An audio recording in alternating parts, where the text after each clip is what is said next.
In this video, we will see how to make your inventory public on Steam gaming app on Windows PC. If you want to your inventory on public platform, then here are the process. Open Steam app. Here from the top right corner, click on your profile name and choose View My Profile. Your profile will open now.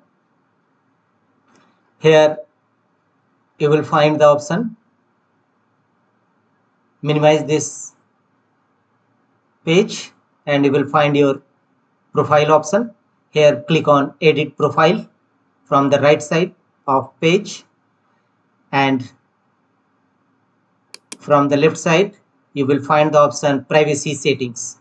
Click on Privacy Settings.